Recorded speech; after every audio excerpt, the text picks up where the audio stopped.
हाशमी जी, क्योंकि आप हमारे साथ बड़े देरी से जुड़े थे और आपकी बात भी पूरी नहीं हो पाई थी, मैंने आपसे एक सवाल पूछा था जब आपने कहा कि मुसलमानों ने क्या बीड़ा उठाने की जिम्मेदारी ले रखी है सेक्युलरिज्म की। तो मैंने आपके सामने एक तर्क रखा कि जोधपुर में जब ये सरकारी ऑर्डर आ जाता है कि रमजान का समय है, मुस्लिम मोहल्लों में बिजली की कटौती नहीं होगी लेकिन बाकी जगहों पर होगी, जबकि नवरात्र भी चल रहे हैं, केवल 9 दिन के ये नवरात्रे हैं, वहां पर भी ये अगर आदेश पारित हो जाता, किसी हिंदू ने खड़े होकर इसकी आलोचना नहीं की, किसी ने नहीं कहा कि ऐसा क्यों?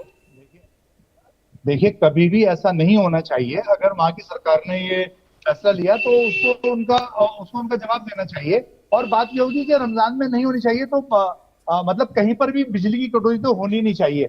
और देश जिस सब ले जाना चाह रहे हैं ये लोग कि हम इनका सीधा सीधा सा उपदेश ये है कि हमारा देश है, हमारी मानी जाएगी, हम जो चाहेंगे वो होगा। मैं इसमें सरकार पे नहीं जा रही, मैं मॉरल रिस्पॉन्सिबिलिटी की हाशमी जी बात कर रही हूँ, क्योंकि आपने सीधा सीधा बात ये कह दिया मुसलमानों का और हिंदू का।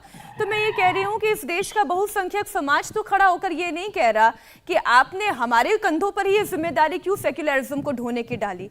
लेकिन आज शोएब जी ये कहते हैं, हाशमी जी ये कहते हैं कि आपने सारी जिम्मेदारी हम पर डाल दी, हम आप ही से उम्मीदें, कहाँ कौन उम्मीद कर रहा है? जा रहा है कि तुम मीट नहीं खाओगे, हम पे ही कहा जा रहा है कि हलाल नहीं खाओगे, हमसे ही कहा जा रहा है अजान नहीं दी जाएगी। किसने कहा हलाल नहीं खाओगे? तो हमसे की जा रही है ना। अरे हलाल आप खाइए, क्या बात कर रहे हैं? हलाल खाने से किसने रोका है? नहीं, जो कतई नहीं रोका गया जा रहा है।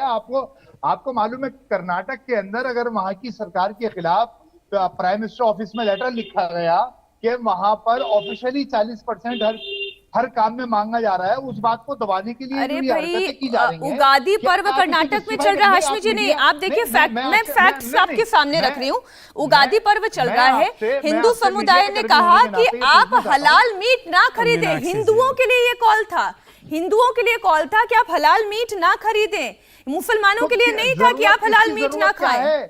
इसकी जरूरत क्या है? कौन लोग हो गए करने वाले कि तुम ये नहीं पियोगे? परिप्रेक्ष्य आपके सामने है, मैं तो पूछना ही चाह रहा हूँ कि पिछले 75 सालों से ये देश, और बल्कि उससे पहले से, मतलब हिंदू हलाल मीट खा ले, लेकिन पिछले शहजाद इस पर अपना तर्क ऐड करना चाह रहे हैं। ऐसा है मीनाक्षी जी, अफसोस की बात ये है, अब ये सवाल मैं जवाब दे सकता हूँ मीनाक्षी जी, आपने मेरा नाम लिया, मैं जवाब देता हूँ। देखिए, दिक्कत की बात यह है कि कुछ लोग जो है वो सिलेक्टिव संविधान पढ़कर आते हैं, अधिकार का सेक्शन तो पढ़कर आ जाते हैं, पर दायित्व का सेक्शन हो, यूनिफॉर्म सिविल कोड का सेक्शन हो, उसके पन्ने फाड़ देते हैं। उनको वो कतई पढ़ना ही नहीं है, वो संविधान का हिस्सा नहीं है। 3 तलाक का जो फैसला आता है उसको कभी पालन नहीं करेंगे। देखिए, ये देखिए बीच में बोल रहे हैं, ये देखिए ये घुसपैठ हो चुकी मेरे समय में। घुसपैठ नहीं होनी चाहिए, एक एक करके बात है। ये इंडिया टीवी है भाई, ऐसा प्लेटफॉर्म नहीं है। इंडिया टीवी सुन लो, फिर उसके बाद जवाब दो। अब मैं आपसे पूछता हूँ, ये इनको जो इतना विक्टिमहुड लगता है ना हर बात में, ये हिजाब का फैसला कर्नाटका में जब हुआ स्कूल और क्लासरूम में, और कोर्ट ने उसको मान्यता दी, तो इन्होंने तो कहा सेकुलरिज्म हमारा खतरे में, हमसे सब उम्मीदें हैं, हमको क्यों बोला जा रहा है? महाराष्ट्र की स्कूलों में आदित्य ठाकरे ने बोला, सारी मीट की दुकानें बंद कर दी। नहीं, एक सेकंड सुन तो लीजिए मीनाक्षी जी, आपको पता है उद्धव ठाकरे के बेटे आदित्य ठाकरे ने आकर कहा, देखिए इस प्रकार से नहीं होती डिबेट। देखिए, आदित्य ठाकरे ने उसी समय कहा कि मुंबई की तो स्कूलों में केवल और केवल यूनिफॉर्म चलेगा, हिजाब कतई नहीं चलेगा।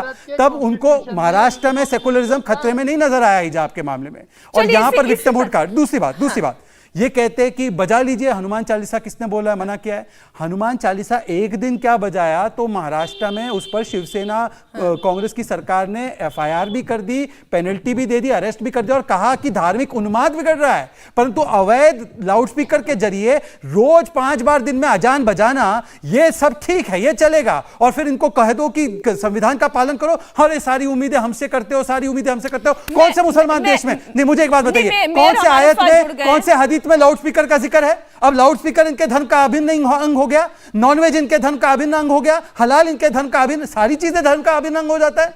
ये कहां का तर्क लेकर आते हैं भाई? और लाउड स्पीकर तो सऊदी अरेबिया में भी उन्होंने उस पर पाबंदी लगाई है, उन्होंने इंडोनेशिया में भी लगाई। जावेद अख्तर, आपके जावेद अख्तर ने बोला कि ये तो गलत है, उसको उतारना चाहिए। अरे कभी तो मान लिया करो। सेकुलरिज्म के नाम पर केवल मेरी मनमानी चले, दुर्गा पूजा पर बैन हो पर मेरा ताजिया निकलता रहे, ये नहीं चलता।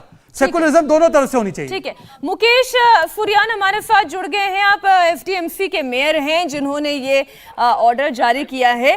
मुकेश जी देखिए, कुछ लोगों का मानना ये है कि अगर नवरात्र चल रहे हैं तो केवल मुसलमानों के ऊपर ही ये जिम्मेदारी क्यों आप समाज की डाल रहे हैं कि वो बैलेंस बनाकर चले, वो सेक्युलरिज्म को संभाल कर चले? मीनाक्षी जी, मैं सभी से एक बार सब मेरे साथ बोलिए जय माता की। जय माता दी। शोएब साहब आप भी बोलिए जय माता जय माता दी। कैसे बुलवा सकते हो? मैंने जो ये मुकेश जी, तुम्हारी हिम्मत कैसे हुई शुएब से ये बात कहने की? क्या बोलिए? ये देखो ज्यादा नौटंकी मत करो। अभी मुकेश जी नहीं देखिए, अभी अगर शोएब जी कहेंगे आप अल्लाहू अकबर कहें तो क्या आप कहेंगे? बोला जय माता की। नहीं वो ये कहे कि अगर आप अल्लाहू अकबर कहें तो क्या आप कहेंगे? ये चैनल पे कौन से शब्द हैं कि तुम्हारी हिम्मत कैसे होगी? आप एक नेशनल चैनल पे बैठे हैं, आप ऐसे शब्दों का चयन करके इन लोगों से हमारी डिबेट कराएंगे तो फिर कैसे तर्क होगा? नहीं मुकेश जी, मैं ये कह रही हूँ कि आपने कहा सब बोले जय माता दी, अगर वही पलट के ये कहे कि आप हमारे साथ बोले अल्लाहू अकबर, तो जो नहीं बोलना चाहता हूँ ना बोले, जो नहीं बोलना चाहता हूँ ना बोले। देखिए ये चलिए आप मुद्दे पर आए, आप मुद्दे पर आए। ये मीनाक्षी जी, हमारा कोई भी तर्क, हमने कभी भी किसी भी धर्म को लेकर के कोई इस तरह का फैसला नहीं लिया है। नहीं हम किसी धर्म के खिलाफ हैं, नहीं हम किसी धर्म की बात कर रहे हैं। जो लोग आज सारे टीवी चैनलों ने इस पे डिबेट कराई है, सबने इसका ओपन पोल वोटिंग कराया है, 94-95% लोगों ने इस पे अपना सहमति दी है कि दुर्गा नवरात्रों के दौरान। क्या कर रहे हैं ये शोएब जी, आप क्या कर रहे हैं? इनको तो लाउड स्पीकर की भी जरूरत नहीं है। ये क्या रहे हैं? ये पढ़ रहे हैं, ये कलमा पढ़ना शुरू कर दिया। कहीं पे भी ऐसे बैठ के शुरू कर सकते हैं। देखिए जो मुकेश जी ने कहा ना, सही नफ्स पे उन्होंने उंगली रखी है। हम 5 बार अजान सुनवा सकते हैं पर ये जय माता दी नहीं बोल सकते। ये तो वंदे मातरम के भी खिलाफ है। शोएब जी देखिए मैं चैनल पर एक डिबेट कंडक्ट कर रही हूँ। एक मिनट, नहीं मुकेश जी और शोएब जी, आप दोनों को सुननी होगी मेरी ये बात। मैं चैनल पर एक डिबेट कंडक्ट कर रही हूँ, मैंने एक सवाल पूछा है, मुझे तर्कों के साथ उस पर राय चाहिए। ठीक है, मैंने तर्कों के साथ उस पर राय चाहिए। मैंने इसलिए पूछा ना अल्लाहू अकबर, अगर अल्लाहू अकबर कहने के लिए कहा जाएगा तो क्या कहा जाएगा? नहीं शोएब जी, ये गलत बात है। मुकेश जी को मैंने कंडेम किया, मैंने मुकेश जी को भी कंडेम किया, मैं शोएब आपको भी कंडेम करूंगी। यहाँ पे बैठ के ये सब नहीं चलेगा, तर्कों पर बात होगी। धार्मिक प्रचार प्रसार के लिए मैंने नहीं बैठाया किसी को यहाँ पर, धार्मिक प्रचार प्रसार के लिए मैंने यहाँ पर किसी को नहीं बैठाया है। तर्कों पर बात होगी, सवाल पूछा जाएगा, जवाब देना चाहती हूँ मैं। ये शोएब जैसे लोगों को समझना चाहिए। नहीं ठीक है, नहीं मैं इसमें नहीं, बिल्कुल नहीं, मैं कोई और किसी की और मुझे चर्चा नहीं सुननी। मैंने मुकेश जी आपसे सवाल पूछा है, ये क्या ये वाकई में धारणा है क्या मुसलमानों की जो मीट शॉप आपने बंद करवाए वो खाली मुसलमानों की है या वहां पर हिंदुओं की भी कोई मीट शॉप है और इक्वली सभी लोगों ने ऑफ बंद की है? ये जो आदेश है, जो पत्र है, उसमें कहीं भी ऐसा कहीं मेंशन नहीं है। पत्र आपके पास भी होगा, हाँ, मैंने पढ़ा मुसलमानों की मीट शॉप है या किसी की भी है, उसमें कहीं किसी धर्म का कोई लिस्ट का जिक्र नहीं किया है।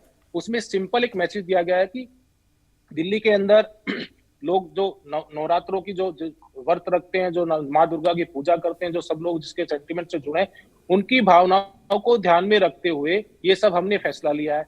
अब मुझे समझ में ये नहीं आ रहा कि इस पे इतनी सारा विवाद किस बात का है। जो 90% लोगों का ये सहमति थी, उनकी सेंटिमेंट्स थे, उनको ध्यान में रख करके हमने इसका फैसला किया। मैंने किसी को खाने को लिए मना नहीं किया, ना मैंने किसी पे बैन लगाया। हमने कहा 11 दिन नवरात्रि के 9 दिन ये हमने डिसीजन है, इसको हम अमल में लाएंगे, इसको इम्प्लीमेंट करेंगे। उसमें बुराई क्या है? कुछ विद्वान लोग निकल के आ गए, वो कहते हैं जी लोगों के रोजगार चले जाएंगे। ये किस संविधान में लिखा है कि आपको मीट की दुकान शॉप चलानी है? जब आप डेली रॉ मटेरियल लाते हैं, उतना ही लाते हैं जो शाम तक आपका निकल जाता है, तो आप कुछ दिन फल बेच लीजिए, सब्जी बेच लीजिए, कुछ कोई भी ग्रोसरी का सामान बेच लीजिए। आप तो डेली खरीदते भी उतना ही है, बेचता भी उतना, तो उसमें नुकसान कहां से हो गया? और जो लोग कहते हैं कि गरीब लोगों के पेट पे लात लग गई, वो कारोबार करते हैं, वो 10 दिन सब्जी बेचे, और जो सब्जी बेचने लगे वो यहाँ से बात। शाहीन बाग में क्या बिजनेस करा रहे थे आप? शाहीन बाग में इतने दिन बंद रखा तो कौन सा बिजनेस हो रहा था? उसकी भरपाई करो। इंडिया टीवी हर वक्त हर जगह डाउनलोड करने के लिए सर्च करें India TV news Google play store या ऐप स्टोर पर।